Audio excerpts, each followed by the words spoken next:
이미 이룬 줄 아시고 성경으로 응하게 하려 하사 가라사대 내가 목마르다 하시니 거기 신 포도주가 가득히 담긴 그릇이 있는지라. 사람들이 신 포도주를 먹으면 해용을 옷을 죄며 예수의 입에 대니 예수께서 신 포도주를 받으신 후 가라사대 다 이루었다 하시고 머리를 숙이시고 영원히 돌아가시니라. 아멘. 가상 7원을 하는 중에 다 하지 못해서 오늘 이 다 이루었다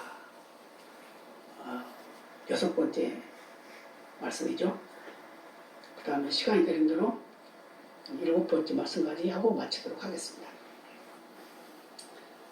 첫 번째 말씀은 아버지여 저희를 사하여 주옵소서 자기 하는 것을 알지 못합니다 그랬죠.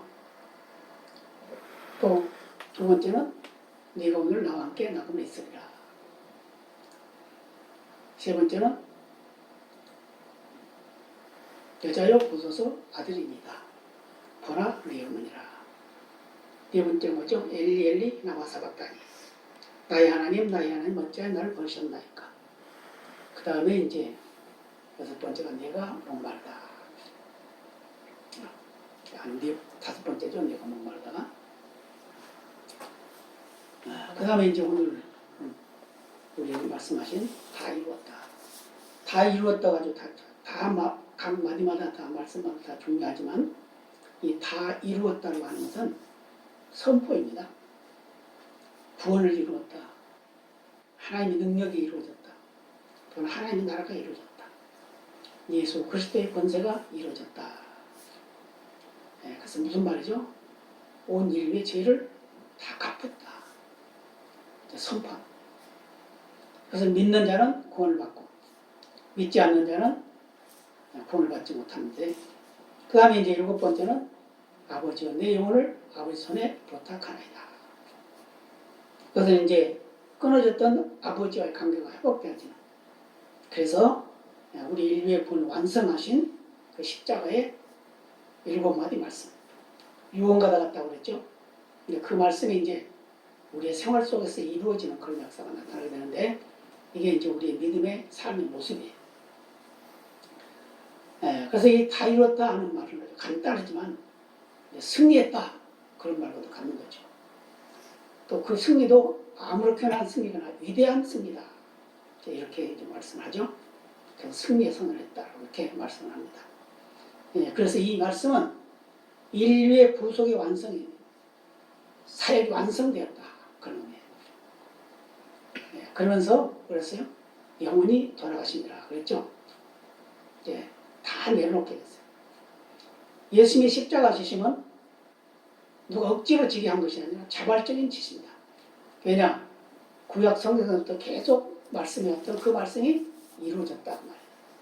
그래서 예수님이 마지막에 겟세마네 동산에서 기도할 때 뭐 했어요? 아버지여 할만하시거든 이 잔이 내게서 지나가게 하옵소서. 넘어가게 하옵소서. 다른 말로 말하면 안 마시게 하옵소서. 그런 말이죠. 근데 그 다음에 뭐라고 그래요? 그러나 나의 원대로 마옵시고 아버지 원대로 하옵소서. 내 뜻대로 하지 말고 아버지 뜻대로 하세요. 그래서 그 잔을 마시게 되는데 그게 바로 십자가의 고난이다 그 말이에요. 그래서 마가복음 10장 45절에 보면 인자에 온 것은 섬김을 받으려 함이 아니라 도리어 섬기라고 자기 목숨을 대속물로 주려 함이니라. 대속이라고 말이 무슨 말이죠? 죄값을 치렀다. 속량이다. 그런 말이죠. 다른 말은 또 구속이다. 이걸 또 알기 쉽게 얘기하면 노예를 산 값을 치렀다. 그래서 이제 너는 노예가 아니라 자유함이다. 이런 말이죠. 그런데 이제 다른 말로는 또 완성됐다. 완전하다. 이제 그런 의미를 가지고 있습니다. 그래서 로마서 3장 10절에 보면 우리 인간은 다 죄인이라고 그랬어요. 왜요? 의인 없나니 하나도 없으며 그랬거든요. 또 23절에 가서는 죄를 범하는 자보다 죄의 종이라 이렇게 말했어요. 죄의 노래로 살아가는 죄의 노래. 죄의 노예로 살아가는 우리 모습. 그래서 요한복음 8장 34절에서도 죄를 범하는 자가 죄의 종이다. 우리는 이제 태어날 때부터 죄의 종으로 태어났어요. 왜요? 우리 조상 아담이 죄를 범했기 때문에. 그래서 그 원죄로 인해서 우리는 죄인이다 그 말이에요. 그래서 누구든지 세상에 태어날 때 어린아이들이 그 죄가 있어요? 자기가 지은 죄는 하나도 없잖아요. 자기는 어머니 뱃속에서 10달 동안 잘 자라서 태어난 그거밖에 없어요. 그런데 그때부터 그는 죄인이에요. 이게 바로 우리를 죄의 구덩텅이로 빠뜨리는 사단의 계획에 넘어간 아담 할아버지, 그분의 죄입니다. 근데 그분의 죄가 그냥 당신이 혼자 다 지고 한 것이 아니라 우리 인류에게 전파돼서 연결되어졌다고 말해요. 네, 그래서 마가복음 15장 37절로 38절에 보면 이런 말씀이죠. 예수께서 큰 소리를 지르시고 운명하시다. 이에 성소휘장이 위로부터 아래까지 찢어져 돌이 되니라 그랬어요. 그럼 뭘 의미하냐? 하나님과 우리 인간과의 관계가 막혔어요. 뭘로? 죄의 담으로. 막혀있었는데 예수께서 십자가를 지심으로 인해서 그 죄의 담이 허물어졌다는 걸 의미하는 거예요. 그래서 휘장이 찢어질 때 어떻게 해요? 위로부터 아래까지라고 그러죠. 아래서부터 찢었다고 그러면 사람이 찢을 수가 있어요. 근데 위에부터 지면 그게 2m가 넘는 아주 높은 휘장인데 그 높은 이상 어지간히 키 큰 사람은 닿지도 못하죠. 그거 찢었어요. 이것은 바로 하나님과 우리의 관계가 회복되었다는 걸 말해주고 있어요. 그래서 히브리서 10장 20절에 보면 그 길은 우리를 위하여 휘장 가운데 열어놓으신 새롭게 산 길이요. 휘장은 곧 저의 육체니라. 누구 육체? 예수님의 육체. 예수님이 찢겼다 그 말이에요.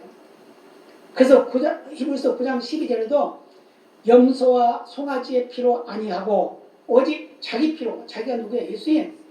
영원한 속죄를 이루사 단번에 성소에 들어가셨느니라. 우리가 단번에 성소에 들어갈 수 있는 그런 은혜를 베풀어 주셨다 그 말이에요. 그래서 예수님의 십자가는 단번에 구속의 사역을 완성시키신 은혜라는 걸 말씀해 주고 있어요. 우리 인류의 모든 그 죄의 대가를 한꺼번에 다 갚았다 그 말이에요. 그래서 요한일서 2장 2절에 말씀합니다. 저는 우리 죄를 위하여 화목 제물이니 우리만 위할 뿐 아니요 온 세상의 죄를 위하시니라. 온 세상 어떤 특정한 사람만 위한 것이 아니라 온 인류의 죄를 다 속량하셨다. 그래서 이 예수님의 그 십자가의 영원한 구속의 영향력은 그 효력은 끝이 없습니다. 계속 이어지는 거예요. 샘물을 자꾸 풀면 샘이 물구멍에서 계속 쏟아진 것 같이 예수님의 보혈의 그 공로는 계속해서 쏟아지고 있는 거예요. 그것은 영원히 쏟아지고 있는 거예요. 그래서 예수님이 다시 와서 완성할 그때까지 그 피는 계속 이어지고 있습니다. 그래서 요한복음 3장 16절에 하나님 말씀하시죠. 하나님이 세상을 이처럼 사랑하사 독생자를 주셨으니 이는 저를 믿는 자마다 멸망치 않고 영생을 얻게 하려 하시니라. 믿는 자는 다 영생을 얻게 하려고 하나님이 우리를 사랑한 증거를 보여줬다는 거예요. 그게 바로 예수님이 우리를 십자가를 지신 그 구원의 은총이라는 걸 믿으시기를 바랍니다. 세상에 별별 가지고 다 싸우지 우리는. 그렇죠? 생각이 다르다고 싸우고 내가 추구하는 것과 네가 추구하는 것 다르다고 싸우고 그렇지만 그건 아무 소용없어요. 왜냐? 우리가 살아있기 때문에 그럽니다. 우리가 죽었다고 하면 그거 싸울 필요도 없어요. 다툴 필요도 없어요. 염려할 필요도 없어요. 그렇죠? 왜냐? 죽으면 두 가지로 갈라지니까. 한 가지는 천국에 가서 영생을 누리는 것이고 한 가지는 지옥에 가서 영벌을 누리는 그런 삶을 살기 때문에 우리의 생명이 끝나면 다 끝나는 거예요. 다 끝났는데 그냥 끝나는 걸로 끝나버리면 얼마나 좋겠어요. 그러면 죄 지은 사람이나 죄 짓지 않는 사람이나 믿는 사람 안 믿는 사람이나 다 공평하겠죠. 그런데 그 죽고 난 그 후에 문제가 발생하는 거예요. 무슨 문제? 죽고 나면 갈라지는 두 가지 길. 영생의 길이 있고 영벌의 길이 있다. 영생의 길은 예수 믿는 자, 예수를 구주로 영접한 자, 예수님의 보혈의 공로를 믿는 자, 그 보혈로 씻김을 받은 자, 이만이 바로 영생을 누리게 됩니다. 그러나 그것을 거역하고 믿지 않는 자는 영벌의 은혜를 누리게 된다. 그것도 은혜야, 은혜. 지옥의 형벌도 은혜. 그래서 예수님의 혈액은 그 보혈은 계속해서 흘러나오고 있습니다.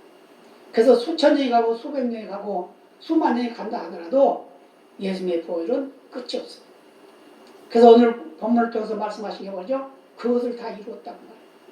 온 인류의 구원을 이루었다고 말이에요. 이제 완성됐다는 걸 말씀하고 있어요. 그래서 이 이루었다고 하는 그 말 속에 들어있는 것이 뭐냐면 응답이 확신이다. 우리가 기도하는 것은 다 응답하신다. 인도의 확신이다. 하나님 우리 끝까지 인도하신다. 그러나 승리의 확신이다. 우리는 승리자지 실패자가 아니다. 그것을 우리가 믿는 믿음으로 기다려야 될 줄로 믿습니다. 근데 거기서 더 중요한 게 뭐냐? 구원의 확신이 있어요. 구원의 확신. 구원의 확신이 있어야 되고 사죄의 확신이 있어야 됩니다. 그래서 5대 확신이다 이렇게 말해서 구원의 확신, 사죄의 확신, 사죄가 뭐죠? 죄 용서받았다 그 말이죠. 기도 응답의 확신, 인도의 확신, 승리의 확신. 이 5가지가 바로 그리스도인의 5대 확신이다. 그러니까 이런 확신만 가지고 있으면 우리는 실망하고 좌절할 일이 없다고 말이에요. 그리고 이 말씀은 위대한 승리의 인생의 모델을 제시해주고 있습니다. 우리 인생의 승리의 모습을 말해주고 있다고 말이에요. 예수님께서 인류의 구원자일 뿐 아니라 참 인간의 전형을 우리에게 보여주셨어요. 다시 말하면 인생의 모델이다. 그 말이에요. 왜요? 예수님은 33년이라는 짧은 인생을 살았지만 그 짧은 인생 사는 동안에 인류의 구원을 다 이루었다고 선포하셨기 때문입니다. 믿으시기 바랍니다. 다른 말로 말하면 예수님이 맡은 사명을 잘 완성했다고 말이에요. 완수했다고 말이에요. 그래서 생명을 바치고 모든 것을 다 바쳐서 물 한 방울, 배 한 방울 하나도 남김없이 다 쏟아서 우리의 구원을 완성했음을 믿으시기를 바랍니다. 예수님이 십자가에 못 박혀 돌아가실 때 많은 사람들이 조롱을 했죠. 야, 네가 정말 하나님의 아들이냐? 그럼 좀 내려와봐. 그래서 너를 구원하고 우리도 구원해봐. 그러죠? 근데 그걸로 끝나는 게 아니잖아요. 핀잔을 하고 조롱을 하고 수없이 많은 사람들이 그를 짓밟았지만 아무 대꾸도 하지 않냐고 뭘 했어요? 다 이루었다. 선포하죠.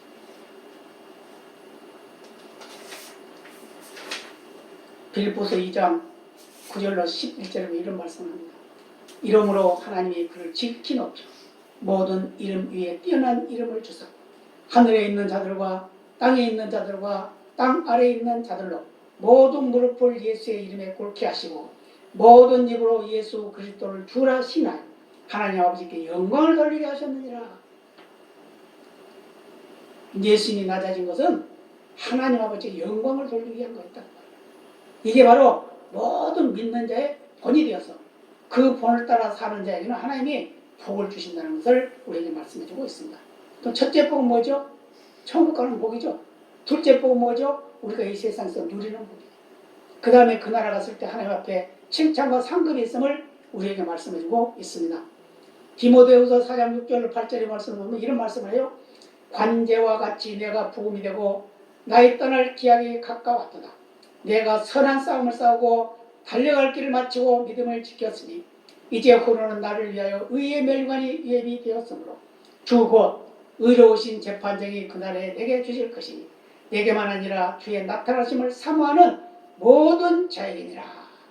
무슨 말이죠? 사도 바울이 이제 내가 할 일 다 했다. 이제 마지막 하나님께 드리는 잔, 내 생명 드리는 것이다. 그래 관제라고 했어요. 관제라는 말은 제사 때 마지막 잔 올리는 걸 관제라고. 근데 이제 내가 내 생명으로 마지막 잔을 올린다. 그런 의미예요. 그러면서 뭐라고 난 떠날 기약이 됐다고 그러잖아요. 그래서 난 지금까지 선한 싸움 많이 싸웠다. 그리고 내가 주님을 향해서 열심히 달려갔고 내 믿음을 지켰다. 이제는 하나님께서 나에게 상을 줄 것이다. 그게 뭐라고? 의의 멸관이라고 했잖아요. 그래서 의로우신 재판장이 나에게 줄 것이다. 그런데 나에게만 줄 것이 아니라 그 주님을 기대하고 고대하는 모든 인류에게 줄 것이다. 이렇게 말씀하고 있어요. 그러니까 사도 바울만 이것을 받는 게 아니라 저와 여러분도 받는다 그 말이에요. 믿으시길 바랍니다. 그래서 우리는 이 세상에 살아가는 하루의 삶은 하루하루의 삶은 다 예수 그리스도의 영광을 위한 삶이 돼요. 그래서 우리는 말하는 것도 생각하는 것도 행동하는 것도 우리는 꾸준히 믿음을 지키는 일을 해야 된다 그 말이에요. 마르통 선수가 장거리 선수죠. 단거리 선수와 장거리 선수가 다른 게 뭐냐면 단거리는 빨리 달려야 돼요.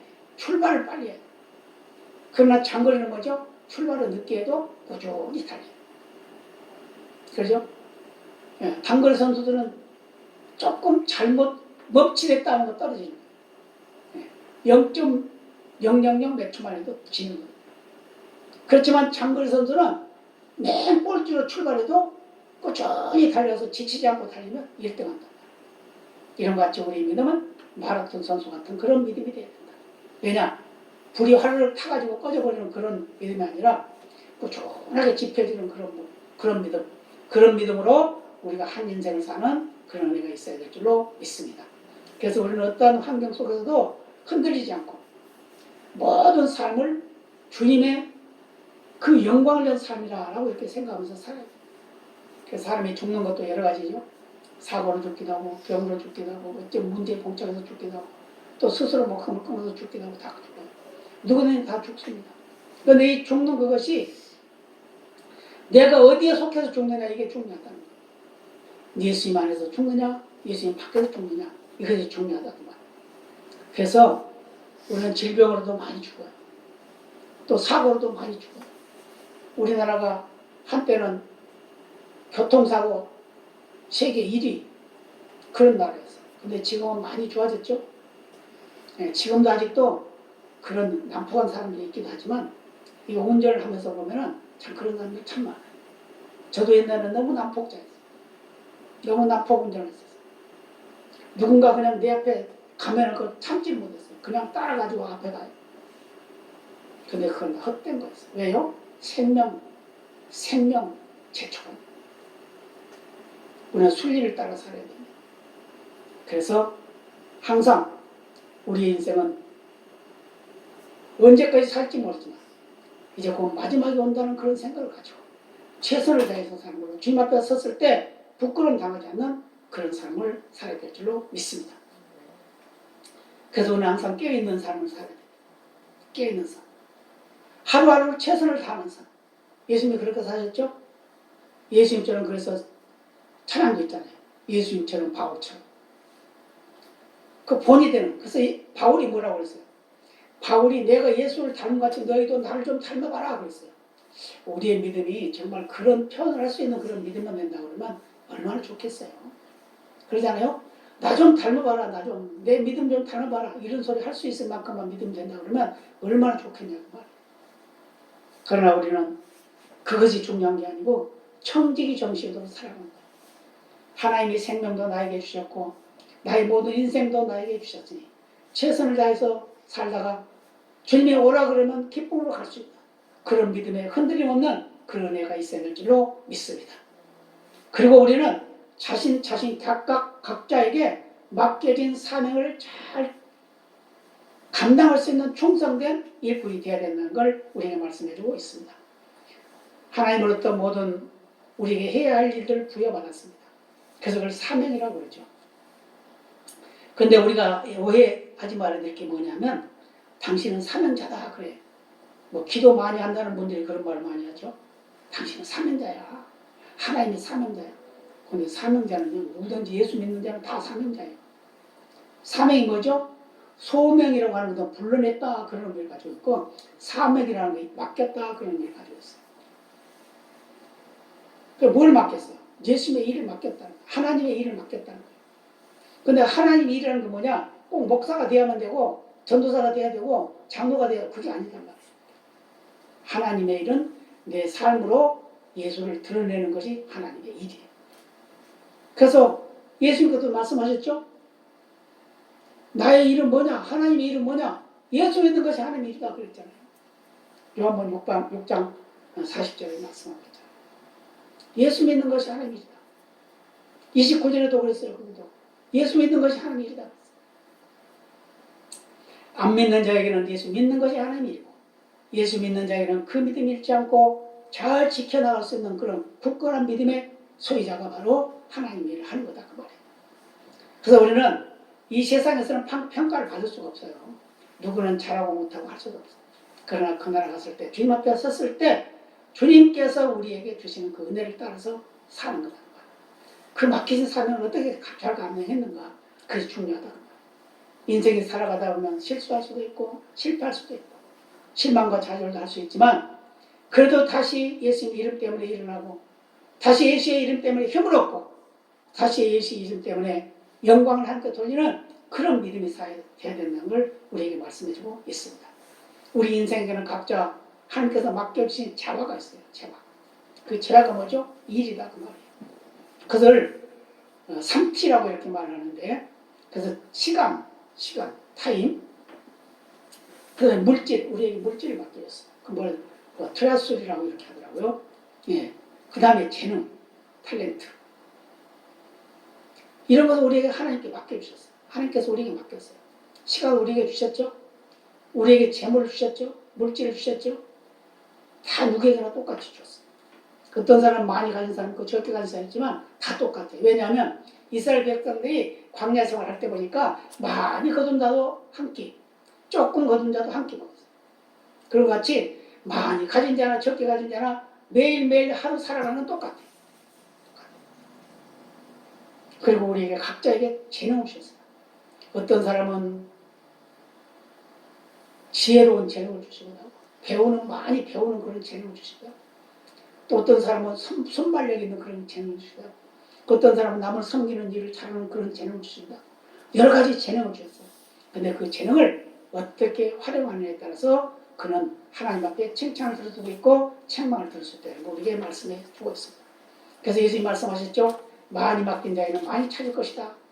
적게 맡긴 자는 적게 찾을 것이다. 우리에게 맡겨진 그 재능, 그것을 가지고 우리가 완전하게 하나님의 사랑을 실천해서 써야 된다. 그 말이에요. 우리 인생의 시간을 한번 우리가 생각해 봐야 되는데 잠자는 시간, TV 보는 시간, 전화하고 잡담하는 시간 이런 것들을 다 빼고 나면 우리가 정말 선용하는 시간이 얼마나 되는가. 우리 보통 그러죠. 잠은 8시간 자야 되고 일 8시간 해야 되고 8시간을 쉬어야 된다. 그러잖아요. 하루 24시간을 그렇게 써야 된다 그러잖아요. 근데 지금 그렇게 쓰는 사람이 있어요? 없어요. 저도 보면 기껏해야 3시간, 4시간 자는 거예요. 그래서 움직여. 그래가지고 졸려가지고 앉아서도 졸아. 근데 우리가 중요한 게 뭐냐? 하나님의 일을 해야 된다. 영적인 일을 해야 된다. 그 영적인 일이 뭐겠어요? 하나님을 예배하는 일, 기도하는 일, 전도하는 일, 섬기는 일, 나누어주는 일 이런 것들이 다 영적인 일. 이런 일을 우리가 했을 때 하나님 앞에 섰을 때 상급을 받게 된다는 걸 믿으시길 바랍니다.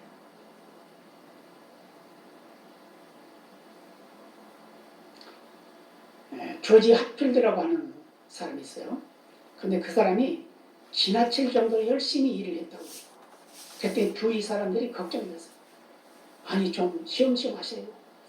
괜찮소. 나는 녹슬 없어지는 것보다 달아서 없어지고 싶소. 우리 인생은 다 누구든지 쓸 만큼 쓰면 끝나는 거예요. 그러나 그걸 어떻게 썼느냐에 따라서 우리의 삶은 평가가 된다는 걸 우리에게 말씀해 주고 있습니다. 어떤 할머니는 돈이 너무 많아. 얼마나 돈이 많으냐. 엄청나게 많아. 우리나라 돈으로 1200억이나 되는 그런 돈을 쌓아놓고도 가스비 많이 나온다고 불도 안 떼고 추운 데서 자고 우유를 대패 먹으려고 하면 그 가스비 나간다고 찬 걸 먹고 그렇게 살았다는 거예요. 그런데 그가 죽고 나서 보니까 깡통에다 돈을 넣어놨는데 우리 돈으로 1200억 원 정도 되는 돈을 넣어놨더라고요. 문서도 깡통에, 목수는 깡통에 넣어놨고 이 정도로 그렇게 살면 뭐 하겠어요. 있을 때 나눠주고 있을 때 잘 쓰고 살아있을 때 우리는 이런 데 해야 됩니다. 그래서 마태복음 6장 19절 20절 보면 이런 말씀을 해요. 너희를 위하여 부어물을 땅에 쌓아두지 말라. 거기는 좀과 동력이 해하며 도적이 구멍을 뚫고 도적질을 하느니라. 오직 너희를 위하여 부어물을 하늘에 쌓아두라. 거기는 좀이나 동력이 해하지 못하며 도적이 구멍을 뚫지도 못하고 도적질도 못하느니라. 하나님 앞에 쓰인 거예요. 특히 마태복음 6장 30절에 뭐라고 그러죠? 너희는 먼저 그의 나라와 그의 의를 구하라. 그리하면 이 모든 것을 너희에게 더하시리라. 우리가 하나님을 예배하는 일, 하나님을 증거하는 일, 하나님의 사랑을 우리가 실천하는 그 일이 굉장히 중요하다는 걸 말씀해주고 있습니다. 말씀을 마치겠습니다. 오늘 말씀을 통해서 우리에게 하신 말씀은 다 이루었다. 선포. 우리 인생의 구원을 이루었어요. 온 인류의 구원을 이루었어요. 다 완성했어요. 믿는 자에게는 영원한 영생이 보장되고 믿지 않는 자는 영벌이 보장되는 그런 삶이 바로 하나님의 말씀, 예수님의 말씀이라는 걸 믿고 그 믿음으로 우리는 굳게 서서 구원의 확신을 갖고 하나님이 우리의 죄를 용서하셨다는 사죄의 확신을 갖고 우리의 기도는 꼭 응답하신다는 기도 응답의 확신을 갖고 우리 하나님 것을 끝까지 우리를 인도해 가실 거라는 인도의 확신을 갖고 우리는 날마다 승리하고 영원한 승리의 주인공이 될 것이라는 승리의 계가를 볼 수 있는 주인공이라는 걸 믿고 그 믿음을 승리하는 우리 모두가 되어야 될 줄로 믿습니다. 다 같이 기도하시겠습니다. 아버지